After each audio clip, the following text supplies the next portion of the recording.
ملک صاحب کوم خوښې نو دا خبره به شروع کړو. اجازت دی.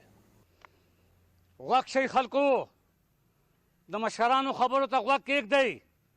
دوی به نن یو فیصله کوي. مونږ چې څه کوو وروڼو د الله د رضا دپاره یې کوو.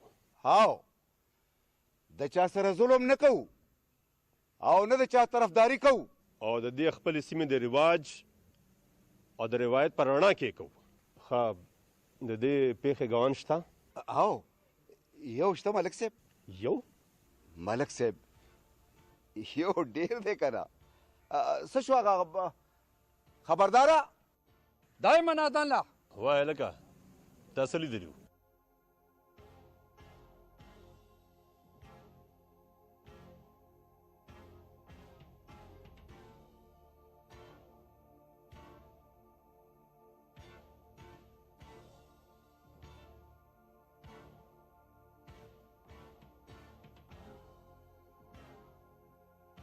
زما مشرانو او زما د کلي ورونو، خبردار کاکا تاسو ته خپله کیسه ختمه که او تاسو ټولو واورېده. اوس معلم لږه موقع راکئ. بس زه صرف یو خبره کول غواړم. غلی شه. اوس په حجره کې له خبرې م کې ښځې په حجره کې خبرې نه کوي. مړنیا جی خان جی روړه دا ټوپک چې بیا څوک داسې نه کوي. ښه جی صبر وکئ. دې تورسرې له د وینا موقع ورکړی شي. حسن خانه ته د کلي مشر یې، په مونږ ګران یې، خو دلته میلمه یې. زمونږ په کار کې کار مه لره. زموږ په کار کې ستاسو کار. زه خان حسن خان یم، ام د دې خاورې بچی یم. دې کې د حیرانتیا هېڅ خبره نشته. زمونږ اسلام او پښتو دواړه د وصیت اجازت ورکوي.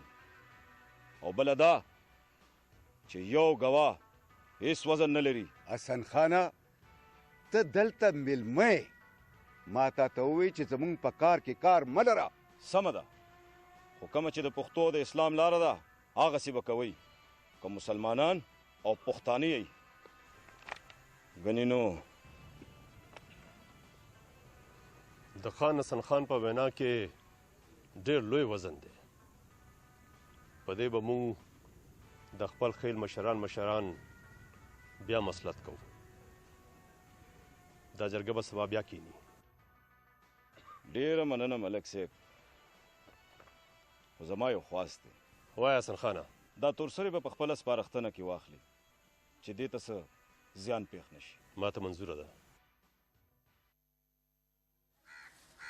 شهزاده دا دې هوکړ چې پام دې بدل که. څه مطلب پام مې بدل که؟ دا چې په ډېره موده پس کلي ته راغلې. کلي ته خو زه راغلی یم، خو یو ډېر لوی کار دپاره، د خپل کلي او د کور دود دستور ساتلو دپاره. اوې تاله به که خیري زه پوره راځم. هر څه چې دي، خو زه نن ډېره خوشحاله یم. د خوشحالۍ نه په جامو کې نه ځایږم. ښه ما ته خو دا پته نه وه چې زما کلي ته راتګ به تاله دومره څو کالی راوړي. روړي به نه، زما نور څوک دي؟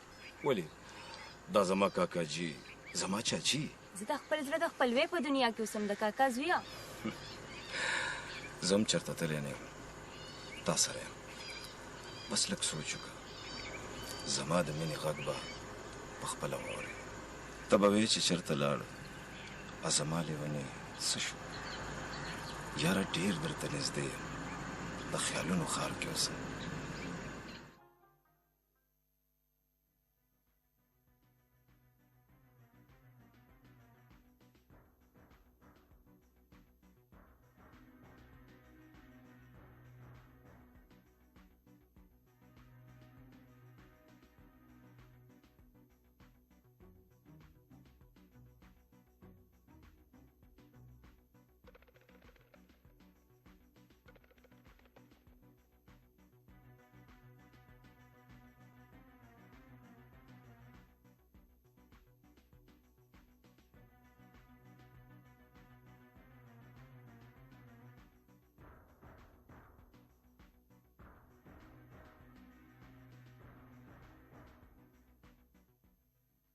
حسن خانه جی ملک صاحب حکم د جرګې مشرانو ستا خبره ومنله دا پیغله چې څه ویل غواړي ودې وایي خدای دې خوشحاله که ملک صاحب فیصله ستاسو ده او ستاسو به وي او همدغه مې وی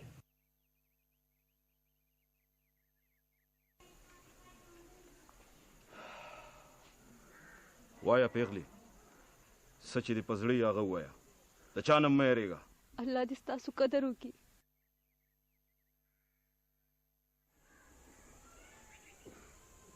ای زما د کلي خویندو میندو پیغلو جنکو ای تور سرو زما دا یوه خبره د زړه په غوږو واورئ که سبا ستاسو عزت ته څوک لاس اچوي ستاسو د سرونو لنډ پټې او پړونې راکاږي چې د خولې نه چغه ونه باسئ غږ ونه کوئ زما ګناه دا ده چې ملنګي د وروسته نه زما لوپټه راښکه او ما چغې کې او اوس مې تاسو وینئ چې نن زه په دغه ګناه کې مرم مرګ ته ولاړه یم نه ته به نه مرې ته نشې مړه کېدې نشې مړه کېدې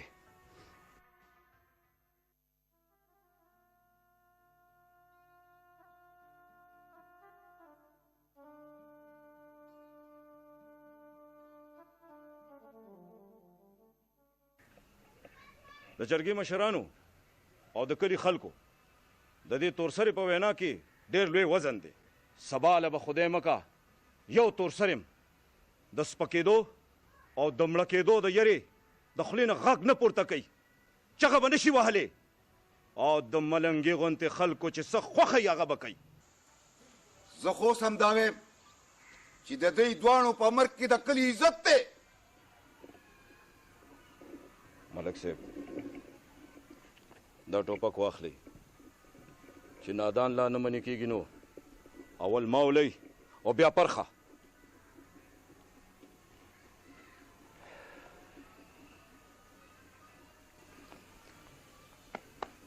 شاباس دی وي او پتا دی وي